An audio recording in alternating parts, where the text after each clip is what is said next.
Kami dari kelompok 3 akan memperkenalkan tema LKMM 2020. LKMM tahun ini memiliki tema Alteration.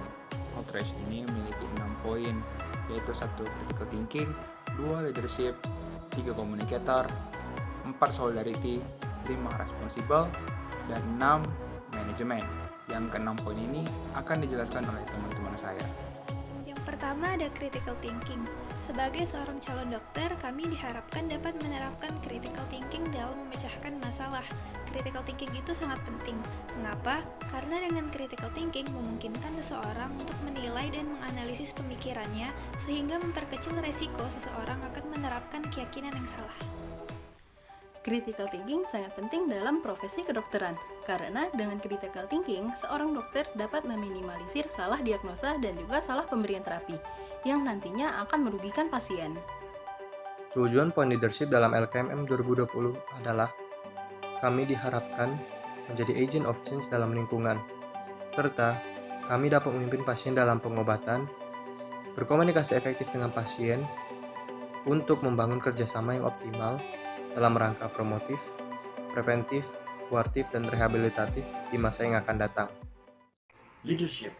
Kita sebagai leader diharapkan bisa menjadi pemimpin yang bertanggung jawab dan dapat diteladani serta tetap rendah hati kepada semua anggota. Karena hal ini bertujuan agar peserta LKMM 2020 dapat menjadi agent of change. Poin selanjutnya, communicator. Komunikasi efektif sangat diperlukan oleh mahasiswa kedokteran dan juga dokter.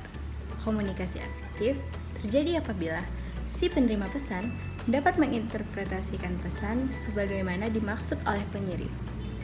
Dalam kegiatan LKMM ini, peserta diharapkan menguasai komunikasi efektif. Nah, manfaat dari komunikasi efektif itu sendiri adalah tersampainya pesan kepada si penerima pesan sesuai dengan yang kita harapkan, sehingga mengurangi timbulnya kesalahpahaman dan terjalin hubungan yang baik antara si penerima pesan dengan si pengirim pesan. Nah, manfaat dari penerapan komunikasi efektif itu sendiri juga dapat kita temui dalam berbagai aspek, seperti contohnya perkuliahan, profesi, dan juga organisasi. Halo semua, nah sekarang aku mau ngejelasin nih tentang poin alteration yang selanjutnya, yaitu solidarity.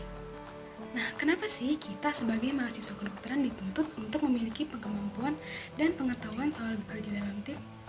Ya tentu, karena kita sebagai dokter nggak mungkin kerja sendiri. Kita tuh bakal banyak berhubungan dengan instansi lain atau dengan orang-orang lain. Contohnya ini, dan ini. Coba bayangkan kalau misalnya kita susah sekali untuk berbaur dan cuma bisa kerja individu. Bingung kan?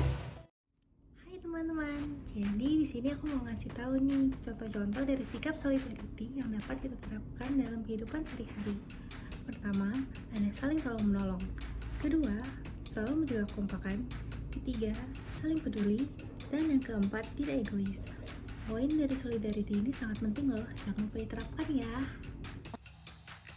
Poin selanjutnya adalah responsible. Kenapa ya kita harus memiliki nilai bertanggung jawab?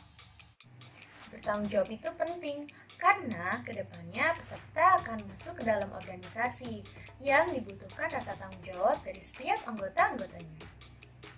Dan sebagai calon dokter, kita harus dapat mempertanggungjawabkan pasien kita. Nah, poin terakhir yang ada di LKMM Alteration tahun ini yaitu manajemen. Kenapa sih harus manajemen? Karena manajemen ini dapat melatih diri kita untuk lebih bisa mengatur waktu dan juga lebih manage diri sendiri. Bagaimana sih cara menentukan prioritas? Apalagi sekarang kita sudah mahasiswa, sudah harus berinteraksi dan juga bersosialisasi dengan teman-teman baru di kegiatan perkuliahan yang super sibuk dan juga kegiatan organisasi. Nah, Nuha, jelasin dong kira-kira materi manajemen apa sih yang kira-kira ada di LKMM Alteration tahun ini? Kalau menurut aku sih ya Wid, di kegiatan LKMM kita dilatih untuk manajemen diri yang lebih baik daripada sebelumnya, baik dalam memanage diri sendiri maupun waktu. Kenapa? Karena di sini kita diberi tugas yang banyak dari panitia, ditambah pula dengan tugas kuliah yang harus diselesaikan secara bersamaan. Oleh karena itu, poin ini sangat penting dalam kegiatan ini, karena kita tidak hanya untuk menyelesaikan tugas dengan baik dan tepat waktu, kita juga harus memanage waktu agar digunakan sebaik-baiknya. Itu aja sih.